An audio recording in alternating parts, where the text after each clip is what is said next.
ওকে কিছু টাকা দিয়ে বিদায় করো, অনেক মার খেয়েছে বেচারা। Okay sir. কত দেব? পুরোটা দিয়ে দাও।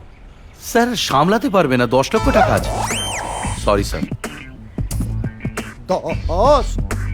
স্যার, এ তো আমার পুরো কোচি করে লাইফটাই সেট হয়ে গেল sir. Thank you sir, thank you, thank you.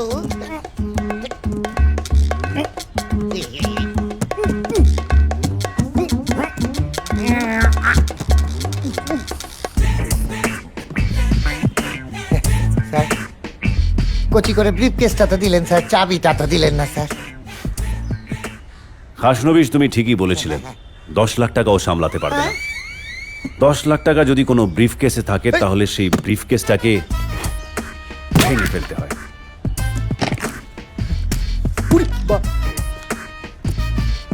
হাজার? হ্যাঁ 1000। ওইটা নিয়ে চলে যাও, না হলে ছিপ নিয়ে গেল কোলা ব্যাঙে, মাছ নিয়ে গেল চিলে। যাও। ঠিক আছে sir. Hey, we will have lots of fun, না? সত্যি সত্যি। কোথায় যাওয়া হচ্ছে? শিবাঙ্গী সাউথ ক্লাবে ওর বার্থডে পার্টি দিয়েছে। তোমাকে বলেছিলাম ছোট মা। বলেছিলে।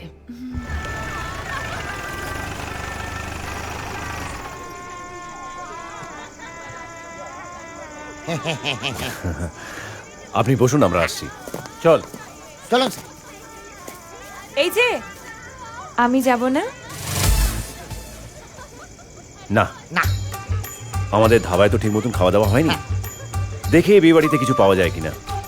ও চল। বলছি যে বেশ তো ভালোই ইলু ইলু চলছিল, তো হঠাৎ করে কোচি করে ব্রেক মারলেন কেন? দেখ সেবক, মেয়েটা এখন হুঁশে নেই, আর আমি কারুর দুর্বলতার সুযোগ নিতে চাই না, বুঝলি? ঠিক ঠিক, আমি তো বুঝলাম, কিন্তু ওকে কোচি করে বুঝলে। সেবক চল।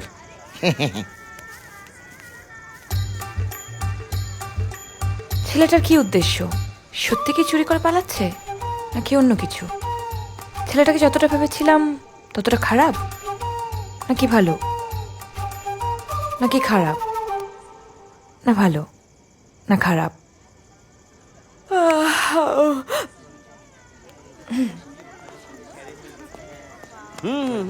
নমস্কার।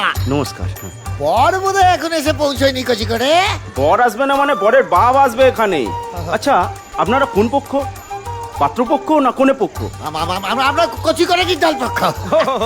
তবে আমার মনে হয় এই বিয়েটা না ভুলভাল হচ্ছে, আর ভুলভাল বিয়ে হলে না জীবনটা পুরো ভুলাইয়া হয়ে যায়। ওই জন্য আমরা দুজনে এসেছি ওই কোচি করে বরকে এখান থেকে তুলে নিয়ে যেতে।